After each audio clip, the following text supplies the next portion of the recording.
ಈ ಸಂದರ್ಶನದಲ್ಲಿ ನಮ್ಮ ಜೊತೆ ಸಿಂಧನೂರು ತಾಲೂಕು ಕೌನ್ಸಿಲರ್ ಆದ ಮಾನ್ಯ ಶ್ರೀ ವೆಂಕಟೇಶ್ ಬಡ್ಡಿ ವಕೀಲ್ ಅವರು ನಮ್ಮ ಉಪಸ್ಥಿತಿಯಲ್ಲಿದ್ದಾರೆ. ಇವರಿಗೆ ನಮ್ಮ politicianinIndia.com ಆನ್ಲೈನ್ ಮೀಡಿಯಾ ಪರವಾಗಿ ಆರ್ಥಿಕ ಸ್ವಾಗತ ಸರ್. ನಮ್ಮ ಈ ರಾಜಕೀಯ ಕ್ಷೇತ್ರಕ್ಕೆ ತಾವು ಯಾವಾಗ ಹಾಗೂ ಹೇಗೆ ಪ್ರವೇಶ ಮಾಡಿದ್ರಿ? ಸುಮಾರು ಕಾರ್ಯಕರ್ತರಾಗಿ ಇದಾಗಿದೆ ಸರ್. 20 ವರ್ಷ ಆದಮೇಲೆ ಈ ಕೌನ್ಸಿಲರ್ಗಳಾಗಿದೆ ಸರ್. ಅಂದರೆ 20 ವರ್ಷಗಳಿಂದ ತಾವು ಒಂದು ಜನಗಳ ಸೇವೆ, ಒಂದು ಸೋಷಿಯಲ್ ವರ್ಕರ್ ಆಗಿ ತಾವು ಮಾಡಿದ್ದೀರಾ. ಈಗ ಒಂದು ಕೌನ್ಸಿಲರ್ ಆಗಿ ಬಂದಿದ್ದೀರಾ. ಈ ನಮ್ಮ ಒಂದು ಕೌನ್ಸಿಲರ್ ವಾರ್ಡ್ ನಂಬರ್ 3ಕ್ಕೆ ಕೌನ್ಸಿಲರ್ ಆಗಿ ಹೋಗೋದಕ್ಕೂ ಮುಂಚೆ ತಾವು ಒಂದು ಯಾವುದಾದ್ರು ಸಂಘಟನೆಗಳಲ್ಲಿ ಕೆಲಸ ಕಾರ್ಯ ಮಾಡಿದ್ದೀರಾ? ಅಂದರೆ ರೈತರ ಪರ ಯಾವುದಾದ್ರು ಕೆಲಸ ಕಾರ್ಯ ಮಾಡಿದ್ದೀರಾ? ಹೋರಾಟಗಳು ಮಾಡಿದ್ದೀರಾ? ಮಹಿಳೆ ಪರವಾಗಿ ಯಾವುದಾದ್ರು ಹೋರಾಟ ಮಾಡಿದ್ದೀರಾ? ಪಕ್ಷದ ಪರವಾಗಿ ನಾವು ಯಾವ ಹೋರಾಟ ಮಾಡಿದ್ರು ಪಾಲ್ಗೊಂಡಿವಿ ಸರ್. ಎಲ್ಲ ಹೋರಾಟಗಳಿಗೆ ಪಕ್ಷದ ಪರವಾಗಿ ಎಲ್ಲ ಹೋರಾಟ ಮಾಡಿದ್ರು. ರೈತರ ಪರ ತಾವು ಏನು ಮಾಡಿದ್ದೀರಿ ಸರ್? ಲಾಸ್ಟ್ ಟೈಮ್ ನಾವು ಬೆಂಬಲದಲ್ಲಿ ಸರಿಯಾಗಿ ಹೋರಾಟ ಮಾಡಿದ್ವಿ ಸರ್. ಕಾಂಗ್ರೆಸ್ ಪಕ್ಷದ ಅವರೆಲ್ಲ ನಾವು ಪಾಲ್ಗೊಂಡಿವಿ ಸರ್. ಅದ್ರಲ್ಲಿ ಪಾಲ್ಗೊಂಡಿದ್ದೀರಾ? ಸೊ ನಮ್ಮ ವಾರ್ಡಿನ ಜನಗಳಿಗಾಗಿ ಬೇರೆ ಯಾವುದಾದ್ರು ಹೋರಾಟ ಪರವಾಗಿದೆ ತಾವೇನಾದ್ರು ಒಂದು ಸ್ಟ್ರೈಕ್ ಆಗಲಿ, ಒಂದು ಜನಗಳ ಒಂದು ಅಭಿವೃದ್ಧಿಗಳಿಗಾಗಲಿ? ಇಲ್ಲ ಸರ್, ಇಲ್ಲಿ ನಮ್ಮ ವಾರ್ಡಿನ ಸ್ಟ್ರೈಕ್ ಏನು ಬೇಕಾಗಿಲ್ಲ. ಇಲ್ಲಿಗೆ ಏನು ಅಭಿವೃದ್ಧಿ ಮಾಡ್ತಾರೆ, ಅಭಿವೃದ್ಧಿಗಳು ತಾವು ಮಾಡ್ಕೊಂಡ್ಬಂದಿದ್ದೀರಾ. ಸೊ ತಾವು ಒಂದು ವಾರ್ಡ್ಗೆ ಒಂದು ಕೌನ್ಸಿಲರ್ ಆಗಿ ಇಲ್ಲಿವರೆಗೂ ಏನೊಂದು ಅಭಿವೃದ್ಧಿ ಕಾರ್ಯಗಳನ್ನ ತಮ್ಮ ವಾರ್ಡಿನ ಜನರಿಗೋಸ್ಕರ, ಅವರೇನೋ ಒಂದು ಸುಖ ಶಾಂತಿಗೋಸ್ಕರ ತಾವು ಒಂದು ಏನೆಲ್ಲ ಅಭಿವೃದ್ಧಿಗಳು ಕಾರ್ಯಗಳು ಮಾಡಿದ್ದೀರಾ? ಈ ಸದ್ಯಕ್ಕಂದ್ರೆ ಏನು ಸರ್, ಕೆಲವೊಂದು ಸೋಲಾರ್ ಲೈಟ್ಗಳು ಹಾಕ್ಸಿವಿ ಸರ್. ಕೆಲವೊಂದು ಕಡೆ ಡ್ರೈನೇಜ್ಗಳು ಅಷ್ಟೇ. ಡ್ರೈನೇಜು ಹಾಗೂ ಸೋಲಾರ್ ಸಿಸ್ಟಮ್ಸು ಅಳವಡಿಸಿದ್ದೀರಾ. ಸೊ ತಾವು ಎಷ್ಟು ಡ್ರೈನೇಜ್ಗಳ ಕೆಲಸ ಕಾರ್ಯಗಳು ಮಾಡಿದ್ದೀವಿ ಸರ್ ನಿಮ್ಮ ವಾರ್ಡ್? 350 ಸರ್. 3 ಅಂದರೆ ಅದು ಕಿಲೋಮೀಟರ್ ಲೆಕ್ಕದಲ್ಲಿ ಬರುತ್ತಾ ಇಲ್ಲ ಯಾವ ರೀತಿ? ಮೀಟರ್ ಲೆಕ್ಕದಲ್ಲಿ ಸರ್. ಮೀಟರ್ ಲೆಕ್ಕದಲ್ಲಿ ಬರುತ್ತೆ. 165 ಮೀಟರ್ ಆಗಿದೆ ಸರ್. 165 ಮೀಟರ್ ಡ್ರೈನೇಜ್ ಕ್ಲೀನ್ ಮಾಡಿದ್ರು. ಬೇರೆ ಇನ್ನೂ ಏನು ಅಭಿವೃದ್ಧಿ ಕೆಲಸ ಮಾಡಿದ್ದೀವಿ ಸರ್? ಸದ್ಯಕ್ಕಂದ್ರೆ ಏನಿಲ್ಲ ಸರ್.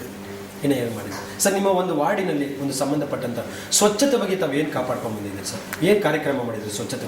ಪ್ರತಿ ತಿಂಗಳ ಕ್ಲೀನ್ ಮಾಡ್ತಾರೆ ಸರ್. ಡ್ರೈನೇಜ್ಗಳು, ರೋಡ್ಗಳು ಕ್ಲೀನಿಂಗ್ ಮಾಡೋಕ್ಕೆ ನಮ್ಮ ಪೌಡ್ರು, ಬ್ಲೀಚಿಂಗ್ ಪೌಡರ್, ಆ ಪೌಡರ್ ಹಾಕ್ತಾರೆ ಸರ್. ಇಲ್ಲ ಒಂದು ಕ್ಲೀನಿಂಗ್ ಪ್ರೋಗ್ರಾಮ್ ತಾವು ಮಾಡಿಸ್ತಾ ಇದ್ದೀರಿ, ಪ್ರತಿ ತಿಂಗಳಲ್ಲೂ ತಾವು ಮಾಡಿಸ್ತಾ ಇದ್ದೀರಾ. ನಿಮ್ಮ ಒಂದು ವಾರ್ಡಲ್ಲಿ ಸ್ವಚ್ಛತೆ ಹಾಗೂ ಒಂದು ಶೌಚಾಲಯದ ಬಗ್ಗೆ, ಶೌಚಾಲಯ ಅಂದರೆ ತುಂಬ ಮುಖ್ಯವಾದ ಪ್ರಾಮುಖ್ಯತೆ. ಪ್ರತಿಯೊಂದು ಮನೇಲಿ ಒಂದು ಶೌಚಾಲಯ ಇರಬೇಕು ಅಂತ ಒಂದು ಭಾರತ ಸರ್ಕಾರ ನಿರ್ಧಾರ ಮಾಡಿ ಆ ಒಂದು ಫಂಡು ಕೂಡ ರಿಲೀಸ್ ಮಾಡ್ತಾ ಇದೆ. ಶೌಚಾಲಯ ಅನ್ನೋದು ತುಂಬ ಪ್ರಾಮುಖ್ಯತೆ ಇರೋದ್ರಿಂದ ಅದ್ರ ಬಗ್ಗೆ ತಾವೇನು ಒಂದು ಕಾರ್ಯಕ್ರಮ ಮಾಡಿದ್ದೀರಾ? ಏನೊಂದು ಅಭಿವೃದ್ಧಿ ಮಾಡಿದ್ದೀರಾ ಸರ್? ಇಲ್ಲೇ ನಮ್ಮ ಸಾರ್ವಜನಿಕ ಶೌಚಾಲಯ ಏನಿಲ್ಲ ಸರ್. ನೀರಲ್ಲೇ ಇದಾವೆ ಸರ್ ಎಲ್ಲ ಶೌಚಾಲಯಗಳು. ಕೆಲವೊಂದು ಅಪ್ಲಿಕೇಶನ್ಗಳು ಕೊಟ್ಟರೆ ಸರ್, ಅವರೆಲ್ಲ ದುಡ್ಡು ಕೊಡಿಸ್ತಾ ಇದ್ವಿ ಮುನ್ಸಿಪಾಲಿಟಿ. ಅಂದರೆ ನಿಮ್ಮ ವಾರ್ಡಲ್ಲಿ ಪ್ರತಿಯೊಂದು ಮನೆಯಲ್ಲೂ ಶೌಚಾಲಯ ಇದೆಯಾ? ಎಲ್ಲ ವ್ಯವಸ್ಥೆಗಳು ಇದೆ? ಇದೆ ಸರ್. 70% ಇದೆ. 70%. ಇನ್ನು ಉಳಿದಂತೆ ಇನ್ನು ಎಷ್ಟು ಮನೆಗಳಿಗೆ ತಾವೊಂದು ಶೌಚಾಲಯ ಮಾಡಿಸ್ಬೇಕು ಅಂದ್ಕೊಂಡಿದ್ದೀರಾ? 30% ಇದೆ ಸರ್. ಅವರಿಗೆಲ್ಲ ಮಾಡಿಸೋ 30% ಉಳಿದಿದೆ. ಅದನ್ನು ಕೆಲಸ ಮಾಡಬೇಕು ಅಂತ ಒಂದು ಮನವಿ ಕೊಟ್ಟಿದ್ದೀರಾ? ಮನವಿ ಕೊಟ್ಟಿದ್ದೀರಿ ನಿಮ್ಮ ಒಂದು ಭಾರತ ಸರ್ಕಾರಕ್ಕೆ. ನಿಮ್ಮ ಒಂದು ವಾರ್ಡಲ್ಲಿ ಎಷ್ಟು ಜನ ಒಂದು ಬಡ ಕುಟುಂಬ, ಅಂದರೆ ಒಂದು ಮನೆ ಇಲ್ದಿರಾ, ಊಟದ ವ್ಯವಸ್ಥೆ ಇಲ್ದಿರಾ ಎಷ್ಟು ಜನ ಹಿಂದುಳಿದ ವರ್ಗದವರು ಇದ್ದಾರೆ ಸರ್? ಎಲ್ಲ ಇದ್ದಾರೆ ಸರ್. ಅಂದರೆ ಒಂದು 40% ಇರ್ಬೋದು ಸರ್. 40%. ಅವ್ರಿಗೆ ತಾವು ಏನು ಮಾಡಬೇಕು ಅನ್ನೋ ಒಂದು ಅಭಿವೃದ್ಧಿ ಕಾರ್ಯ ಮಾಡೋರು? ಪಕ್ಕ ಮನೆಗಳು ಪ್ರೋಗ್ರಾಮ್ ಹಾಕಿದ್ರು ಸರ್ ಲಾಸ್ಟ್ ಟೈಮ್. ಅದು ಸ್ವಲ್ಪ ಏನೋ ಪ್ರಾಬ್ಲಮ್ ಆಯಿತು ನಡೆಯೋದು ಸರ್. ಇನ್ನು ಪಕ್ಕ ಮನೆಗಳು, ಈಗ ಆಶ್ರಯ ಮನೆಗಳಂತ ಕೆಲವು ಬಡವರಿಗೆ ಆಶ್ರಯ ಮನೆಗಳ ಅಪ್ಲಿಕೇಶನ್ ಕೊಟ್ಟಿರ್ತೀವಿ ಆಗ್ಬೋದು ಸರ್. ಎಷ್ಟು ತಾವು ಆಶ್ರಯ ಮನೆಗಳು ಬೇಕು ಅಂತ ಒಂದು ಮನವಿ ಕೊಟ್ಟಿದ್ದೀರಿ ಸರ್? ನಮ್ಮ ವಾರ್ಡಲ್ಲಿ 4 ಅಪ್ಲಿಕೇಶನ್ ಬಂದಿದೆ ಸರ್. 4 ಅಂದರೆ 4 ಆದರೆ ನಮ್ಮ ಮನೆಗಳು ಬಂದರೆ ನಿಮ್ಮ ವಾರ್ಡಲ್ಲಿ ಬಡ ಕುಟುಂಬದವರೆಲ್ಲ ಸರಿ ಇರ್ತಾರೆ ಸರ್? ಒಮ್ಮೆಲೆ ಹೆಂಗೆ 4ಕ್ಕೆ ಹೆಂಗೆ ಅಂದರೆ ಎಷ್ಟು ಬೇಕು ಅಂತ ಒಂದು ತಮ್ಮ ಮನವಿ ಸರ್? ಸುಮಾರು ಒಂದು ಇದ್ದಾರೆ ಸರ್. 100-120 ಜನ ಇದ್ದಾರೆ ಸರ್. 120 ಜನಗಳಿದ್ದಾರೆ. ಅವರಿಗೆ ಒಂದು 120 ಮನೆಗಳು ಮಾಡಿಕೊಡ್ಬೇಕು ಅನ್ನೋ ಒಂದು ವ್ಯವಸ್ಥೆಯಲ್ಲಿದೆ. ಹಿಂದುಳಿದ ವರ್ಗದವರಿಗೆ ತಾವು ತಮ್ಮ ನೇತೃತ್ವದಲ್ಲಿ ತಾವು ಮಾಡಿಕೊಡ್ಬೇಕು ಅನ್ನೋ ಒಂದಿದೆ. ಇಲ್ಲಿವರೆಗೂ ಒಂದು 4 ಮನೆ ಮಾಡಿಕೊಟ್ಟಿದ್ದೀರಿ ಸರ್? 4 ಬಡ ಮನೆಗಳಿಗೆ ಮಾಡಿಕೊಟ್ಟಿದ್ದೀರಿ ತಾವು. ಸರ್ ನೀವು ಒಂದು ಈ ವಾರ್ಡಲ್ಲಿ ಒಂದು ಕೌನ್ಸಿಲರ್ ಆಗಿ ಕೆಲಸ ಕಾರ್ಯ ಮಾಡ್ತಿದ್ದೀರಾ. ಇನ್ನು ಮುಂದೆ ಇದೇ ರೀತಿ ಒಂದು ರಾಜಕೀಯ ಕ್ಷೇತ್ರದಲ್ಲಿ ಯಾವ ಮಟ್ಟಿಗೆ ಬೆಳಿಬೇಕು ಅಂತ ತಾವು ಮನಸ್ಸಲ್ಲಿ ಒಂದು ಆಸೆ ಆಕಾಂಕ್ಷೆ ಇದೆ? ಜನರ ಮೇಲೆ ಸರ್. ಅದು ಅಲ್ಲ, ಈಗ ಜನರಿಗೆ ಒಂದು ಸೇವೆ ಮಾಡಬೇಕು ಅಂದರೆ ಪೊಸಿಷನ್ ಬೇಕಲ್ಲ, ಆ ಒಂದು ಪೊಸಿಷನ್ ಯಾವ್ದು ಆಸೆ ಪಡ್ತೀರಾ ತಾವು? ಯಾವುದು ಆಸೆ ಇಲ್ಲ ಸರ್ ನನಗೆ ಜೀವನದಲ್ಲಿ ಯಾವ್ದು ಆಸೆ ಪಟ್ಟಿಲ್ಲ ಸರ್? ಮುಂದೆ ಏನಾಗಬೇಕು ಅನ್ನೋದು ಇಲ್ಲ ಸರ್. ಅದ್ರ ಬಗ್ಗೆ ಆಸೆ ಇಲ್ಲ ಸರ್. ಒಂದು ಸೋಷಿಯಲ್ ವರ್ಕರ್ ಆಗಿ ಜನಕ್ಕೆ ಸೇವೆ ಮಾಡಿದ್ರೆ ಸಾಕು ಅಂತೀರಾ? ಒಳ್ಳೆ ಅಭಿಪ್ರಾಯ ಸರ್. ಸರ್ ನಿಮ್ಮ ಈ ಒಂದು ಕೌನ್ಸಿಲರ್ ಆಗಿ ಒಂದು ವಾರ್ಡಿನಲ್ಲಿ ಹಿಂದೆ ಮಾಡಿರುವಂಥ ಕೆಲಸ ಕಾರ್ಯ ಬಿಟ್ಟು ಈಗ ಮುಂದೆ ಏನು ಮಾಡಬೇಕು ಅಂದ್ಕೊಂಡಿದ್ದೀರಾ? ಏನು ಒಂದು ಯೋಜನೆಯನ್ನು ಮಾಡಬೇಕು ಅಂತ ಒಂದು ಪ್ಲ್ಯಾನ್ ಹಾಕ್ಕೊಂಡಿದ್ದೀರಾ?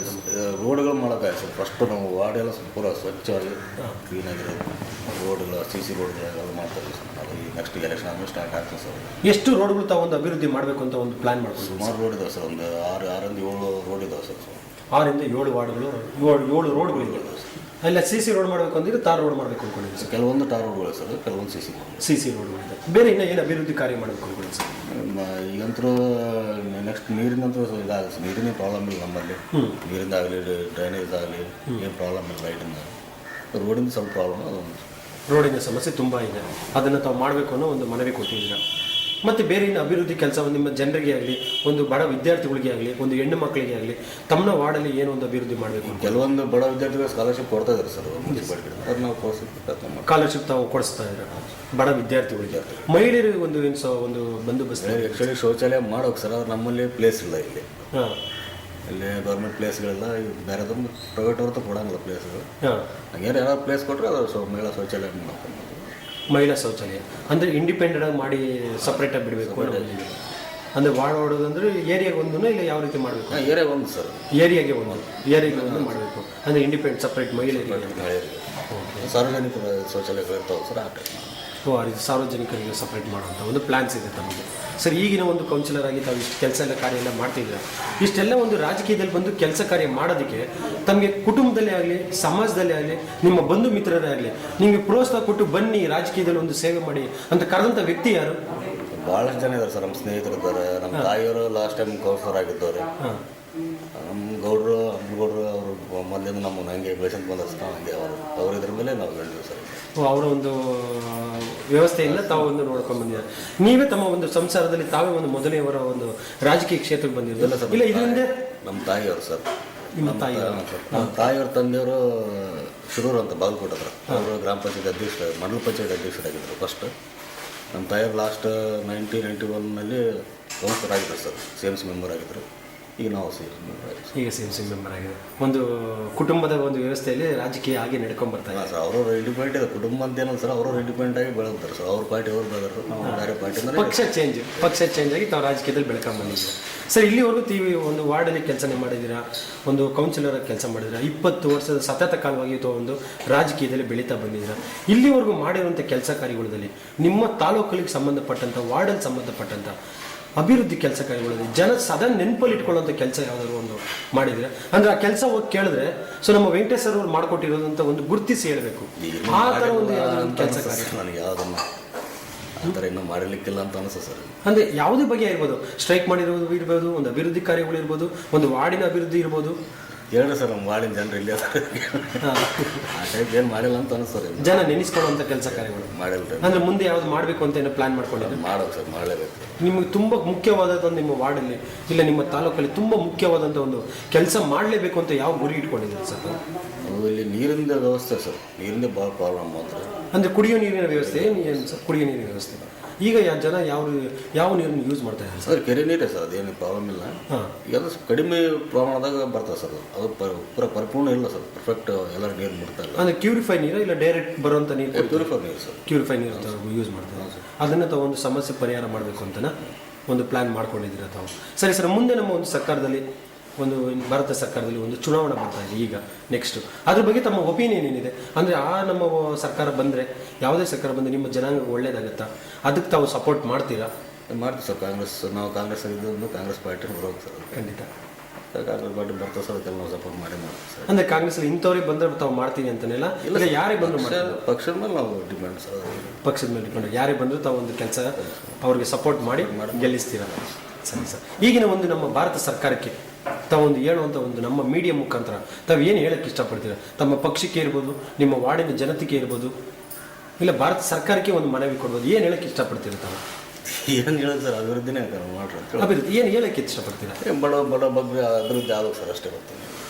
ಇಲ್ಲ, ಬಡವರಿಗೆ ತಾವೊಂದು ಸಹಕಾರ ನೀಡಬೇಕು ಅನ್ನೋ ಒಂದು ಉದ್ದೇಶ ಆಗಿದೆ. ಸೊ ನಮ್ಮ ಈಗಿನ ಒಂದು ಯುವ ಜನತೆಗೆ, ಯುವ ಪೀಳಿಗೆ ಅಂದರೆ ಯುವಕರು, ವಯಸ್ಸಿನ ಹುಡುಗರು ಹಾಗೂ ಮಹಿಳೆಯರಿಗೆ, ಅವರಿಗೆಲ್ಲ ತಾವು ವಾರ್ಡಿನ ಒಂದು ಮಹಿಳೆಯರಿಗೆ, ವಾರ್ಡಿನ ಒಂದು ಯುವಕರಿಗೆ ಏನು ಹೇಳಬೇಕು ಅಂತ ತಾವು ಒಂದು ಇಷ್ಟಪಡ್ತೀನಿ? ಒಂದು ಒಳ್ಳೆ ಬುದ್ಧಿ ಮಾತು ಚಲೋತ್ನಾಗ ಹೋದ್ರೆ ಅಂತ ಹೇಳ್ತೀವಿ ಸರ್.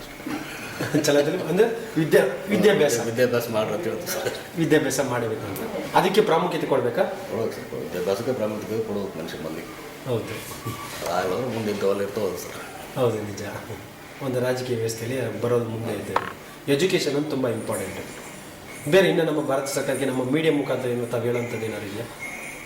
ನಿಮ್ಮ ಅನಿಸಿಕೆಗಳನ್ನ ಹೇಳಬೇಕು ಅಂತ ತಮ್ಮ ಮನಸ್ಸಲ್ಲಿ ಏನಾರು ಇದೆಯಾ? ಬೇರೆ ಏನಿಲ್ಲ ಅಂತಂದರೆ ಸರಿ. ತಮ್ಮ ಈ ಒಂದು ರಾಜಕೀಯದ ಚಟುವಟಿಕೆ ಹಾಗೂ ನೀವು ಮಾಡಿರುವಂಥ ಕೆಲಸ ಕಾರ್ಯಗಳು, ಮಾಡಬೇಕು ಅಂದ್ಕೊಂಡಿರೋ ಕೆಲಸ ಕಾರ್ಯನೆಲ್ಲ ನಮ್ಮೊಂದಿಗೆ ಹಂಚ್ಕೊಂಡಿದ್ದೀರಿ, ನಮ್ಮ ಮೀಡಿಯಾ ಪರವಾಗಿ ಹಂಚ್ಕೊಂಡಿದ್ದೀರಾ. ಈ ಸಂದರ್ಶನದಲ್ಲಿ ನಮ್ಮ ಜೊತೆ ಸಿಂಧನೂರು ತಾಲೂಕು ಕೌನ್ಸಿಲರ್ ಆದ ವೆಂಕಟೇಶ್ ಬಡ್ಡಿ ವಕೀಲ್ ಅವರು ಅವರ ವಾರ್ಡಿನ ಕೆಲಸ ಕಾರ್ಯಗಳನ್ನು ಹಾಗೂ ರಾಜಕೀಯದ ಅನುಭವಗಳನ್ನು ನಮ್ಮೊಂದಿಗೆ ಹಂಚಿಕೊಂಡಿದ್ದಾರೆ. ಹಾಗೂ ಮುಂದೆ ಇರುವ ಕಾಲ ಅವಕಾಶದಲ್ಲಿ ಮಾಡಬೇಕೆಂದಿರುವ ಅಭಿವೃದ್ಧಿ ಯೋಜನೆಗಳನ್ನು ಕೂಡ ನಮ್ಮೊಂದಿಗೆ ಹಂಚಿಕೊಂಡಿದ್ದಾರೆ. ಇವರಿಗೆ ನಮ್ಮ politicianinIndia.com ಆನ್ಲೈನ್ ಮೀಡಿಯಾ ಪರವಾಗಿ ಆರ್ಥಿಕ ಅಭಿನಂದನೆ.